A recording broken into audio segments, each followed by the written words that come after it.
pins out from under the argument for a designer, and very precise, very persuasive to us, because what it's doing is it's not saying there is no God, but saying there is no God, no need for a God in order to generate what we've got now. Is it true that there's no satisfactory explanation for abiogenesis? And is that a stumbling block to atheism? No. Well, we have a very poor understanding of abiogenesis. There's a lot of competing hypotheses out there for how it could have arisen.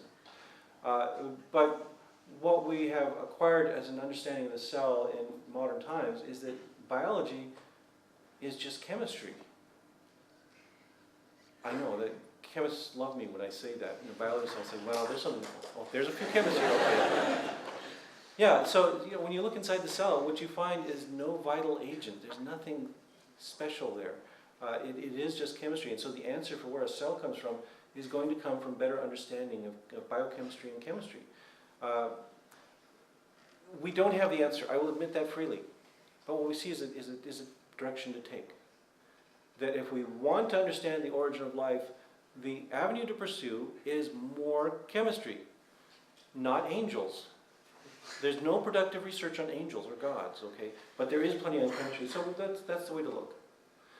Maybe we'll be surprised and we'll find an angel waiting for us at the end of the pathway, but until that happens, no reason to invoke that particular hypothesis. Yes? Yeah, you showed the history of creationism in the US, and I know you're very active to change the future, but what's your guess how the development will go on then? Yeah, we're seeing some hints of the future to come, and the way it's going is that we're seeing an increasing polarization and an increasing reliance on strictly literalist interpretations of the Bible. The Discovery Institute's still making a reasonable amount of money, and it's still got some influence, and they're kind of the secular wing, and they're superficially secular.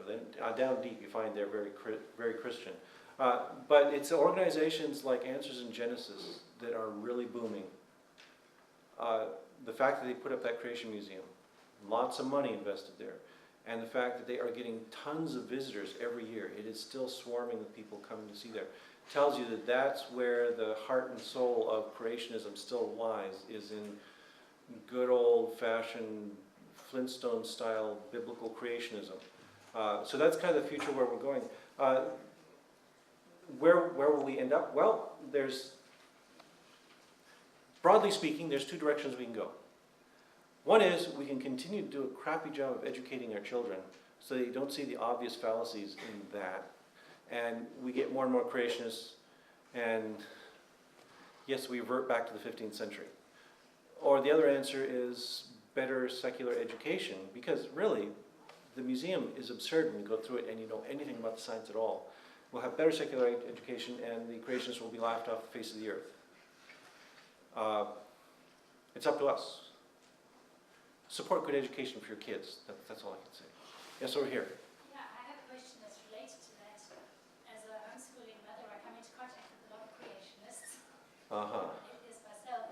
And I've also been involved in homeschooling in Germany, where it's illegal. And the argument always used there is, oh, look at all these creationists they have in America. If we homeschool in Germany, we'd have the same thing. And then I went looking into it, and as you say, there's this poll which showed over 50% of Americans believe in creation, but they all come out of the secular school system. And is that because the secular school system was so bad at teaching science that gave rise, or is it because of the whole cultural background? It's both. The cultural background is an important factor. It conditions people to have certain expectations of what the answer will be. But I would also say that what has happened is our school system is not very good. It's in bad shape. It's largely because there are enough of these creationists now. They have enough oomph that they can go to a school and they can say, don't teach evolution, and the teachers roll over and cave. There's also enough of them that many of them end up as teachers. They are actively infiltrating the school system. In my little town of Morris, Minnesota, we have a high school. It's a small place, so we only have 2 biology teachers. One of them is a creationist. Okay, not just a closet creationist, but a flaming creationist who tells her students. She has, for instance, told them that evolution is just a fairy tale like Harry Potter, and she hates Harry Potter. So, that's one thing that's undermining it.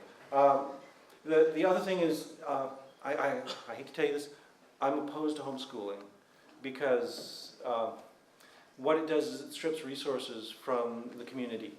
That, at least in the United States, funding for schools is on the basis of the number of students you have, and so when people yank students out, that actually cuts down the amount of money that goes to the students who are left behind.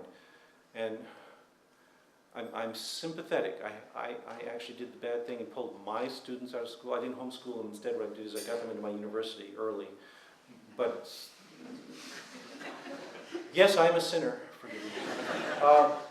But the schools have gotten so bad that was the only choice I had left.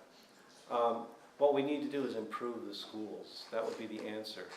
That you're probably homeschooling because you really care about the education of your kids, and it would be great if we had public schools where we could trust that they were doing a good job educating our kids, and we don't right now. The other thing that's going on in the United States, of course, is that many people are pulling their kids out of school, not for educational purposes, but for ideological purposes.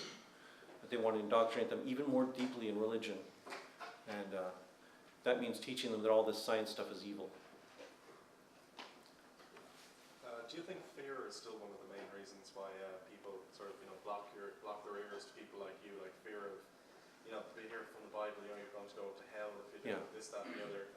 If you're an atheist, you're going straight to hell.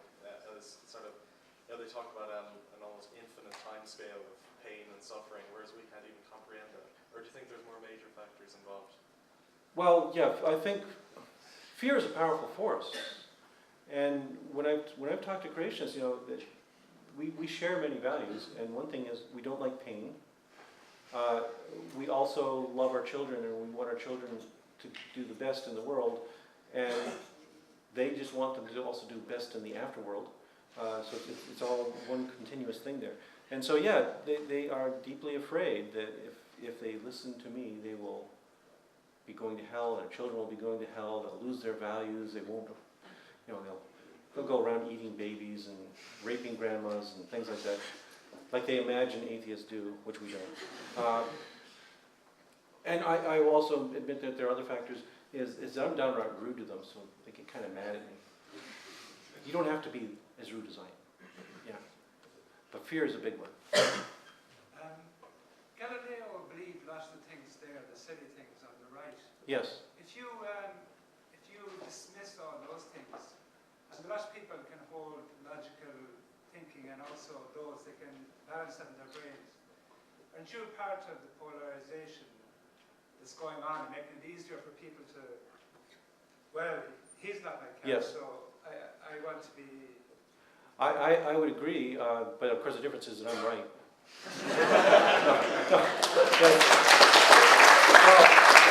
Okay, I was being facetious there. They think they're right too. But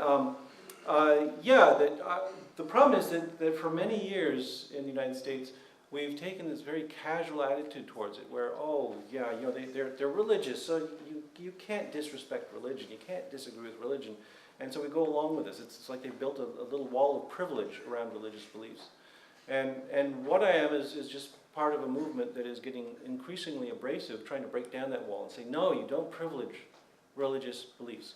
Religious beliefs, you can hold them. Sure, people can hold those beliefs all they want. We cannot dictate what people believe. But at the same time, they should be open to inquiry. They should be available to question. And that it's okay for people to question it. And that's just the way we think we have to go. We can't continue to sit in silence and let the creationism grow as it has been. We've got to do something to pierce that veil and wake people up.